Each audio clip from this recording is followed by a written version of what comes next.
ඔන්න මම අද ඇවිදින්න යනවා. උදේම ඇවිදින්න ඕනේ නැත්තම් අවුව සැරයි. හොඳටම සීතලයි. හැබැයි මේ අවුව මේ සැරයි.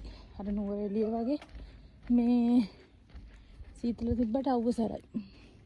මේ පාක් එක අලුතෙන් හදලා තියෙන්නේ. මෙහි ගොඩක් අය උදේට කරන්නේ ඇවිදින එක තමයි.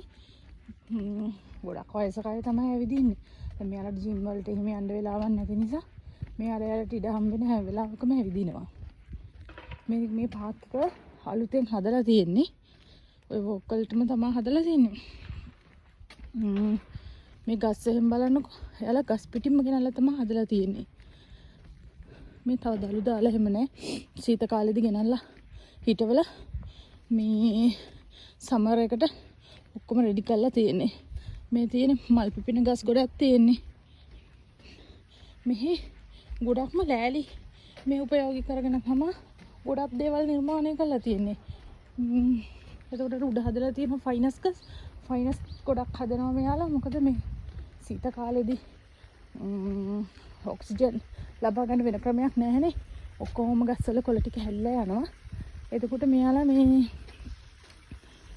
ෆයිනස් තමයි හදන්නේ වෙනුවෙන්. මේවා ලෑලි මත යන්න තමයි හදලා තියෙන්නේ. ගොඩක් එයාලා එහෙම තමයි. ගොඩක් නිර්මාණ ලෑලිත් එක්ක කරලා තියෙන්නේ. දේව නිර්මාණ. ඒකනේ අර දැන් මේ දවස්වල මෙහෙලා උගිනි තියෙනවා. ඉක්මනින්ම මේ ඇවිල්ලා වියලි කාලගුණයක් තියෙන සීතල වුණාට වියලි කාලගුණයක් කියලා තමයි කියන්නේ. මේ ගස් යට එහෙම කිසිම කොළයක්වත් නැහැ. පේනවනේ.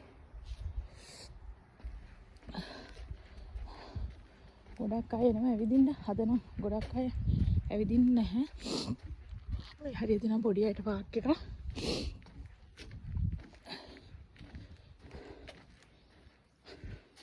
අර හැමදේම විඳගෙන ඇවිදින විදිහට තමයි හදලා තියෙන්නේ. ඇලක් එක කෘතිම ඇලක් හදලා තියෙන්නේ. උඩින් වතුර හරිනවා.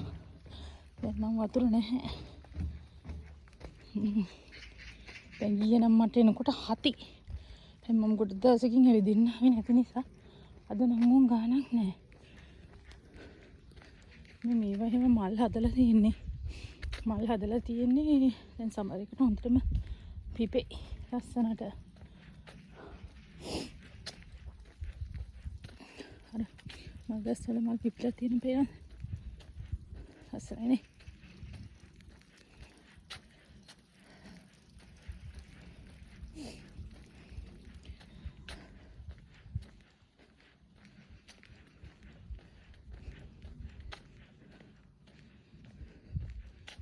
මේ හරිය කන්ද වගේ ටික.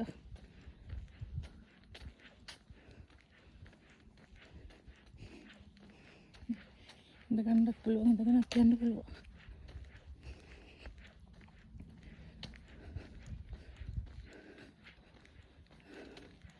මාඩු පාඩු ඉඳගෙන බං ඉඳගෙන වැව දිහා බලාගෙන මල් ගස්